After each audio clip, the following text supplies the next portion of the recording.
What's up, everybody? Welcome back to a brand new video. Today I'm going to be doing something that I've been thinking about doing for the past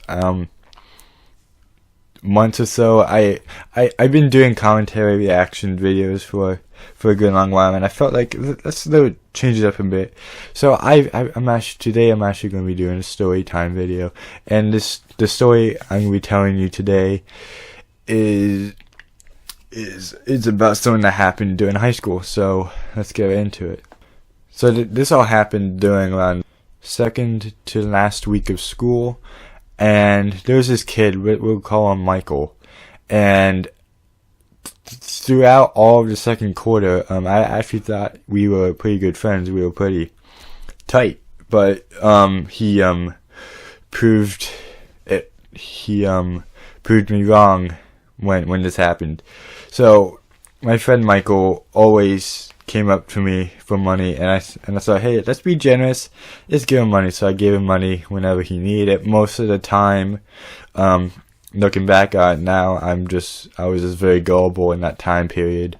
But anyways, today, on this day, I was sitting with my friends at lunch, and Michael came over and sat next to me, and I moved my bag to the side of me. The reason I did that was because about a month or so ago, he tried to steal my wallet out of my bag, and I did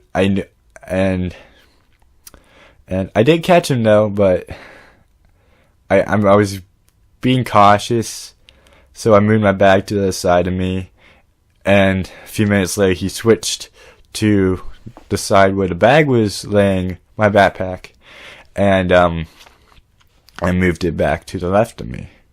So we continued that for a little while, and then I got distracted from my friends. He was telling me something. He was sitting across from me of the lunch table, and he was telling me something. And while I was distracted, he was able to steal $200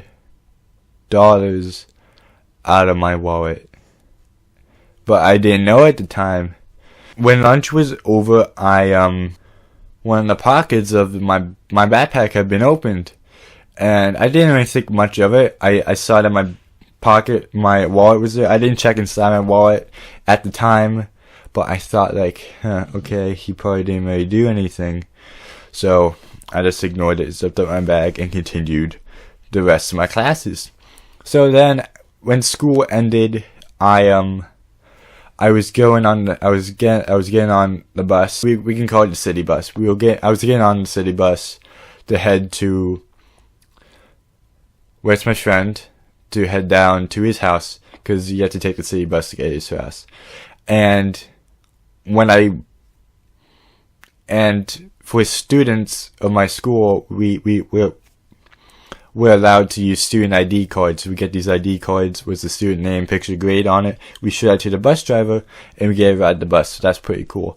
So when I opened my wallet up to get my student ID card, I realized that he took a good amount of money. Like, this is kind of the funny part. He left the $1 bills. He left those. He left all 30 of those, okay? But he took all the 20s, 10s, and 5s. He left all the ones. Which there was 31s in my wallet, so now I was with $30 or $34 instead of $200. But he left all the ones, which kind of makes sense, you know. If you would rob someone, you would take the bigger bills than the smaller bills, you know what I mean? So I kind of understand that, but I was so pissed. You don't understand. I'm pretty sure if this happened to you, you probably know how I was feeling at this time. I was really pissed. I was not happy. I felt not cheated on, but deceived, if that's a better word.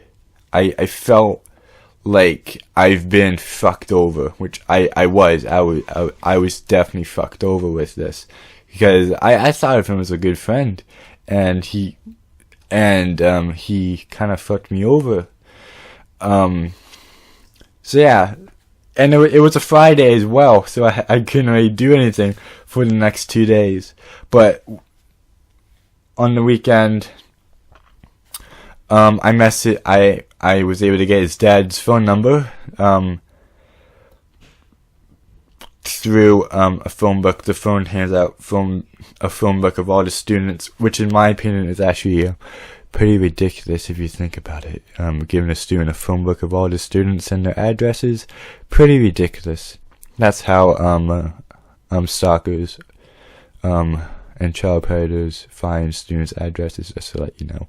But anyways, after talking to his dad about this, he didn't really believe me. He said he asked him if he took money from the lunchroom, and he said no, which, of course he's going to say no. He doesn't want to admit to his dad that he just stole $200 from a kid's wallet. No one will accept that. You gotta be stupid to accept that. But anyways, Monday came around, and the first thing I did when I entered the school, I went down to the counseling office and filed a report. And by third or fourth period, I believe, or maybe in second, probably by second or third period, I was called down to the office. I talked to the assistant principal what happened, told him everything that happened, what went down that day, and they checked the cameras, and lo and behold, they caught him stealing out of my bag. They called him into the office. He confessed. He apparently still had the money with him. He didn't spend any of the money on the weekend, which to me it's kind of crazy. You know, he stole $200 out of my wallet on the Friday, but on the weekend he apparently didn't spend any of the money. But I'm pretty sure he was going to spend on drugs, because this kid actually did drugs. I'm just going to say that right now. This kid actually did drugs. He did vape. He did weed. He did some other stuff. I have some more stories about him as well in the future if you want to hear those. But anyways, he confessed. He handed the assistant principal the money. And yeah, that's basically it. What I was very pleased that I got the money back. Dude, that was probably one of the best days of my life, getting $200 back from a scumbag that fucked me over. but he got away with $50, because within that time period I paid him $50 over things, and some of the times he lied about it. So he kind of walked away with $50 from me. But, you know, way better than walk away with $200 stolen dollars. And he was fired as theft. When I talked to the assistant principal when he called me in, he filed it as a theft report. So he gave me the choice to, I think, sue him or do some type of legal action against him, but I didn't. There wasn't really any need to. If he spent the money, I think I would have gone a different way. But so far, as it turned out, I got the money back, so there wasn't really any legal actions taken, and I don't think there was any necessary to take any legal actions over this. But yeah, anyways, the moral of the story today is be careful on what you bring to school, especially high school and middle school. And and probably don't bring $200 with you in cash.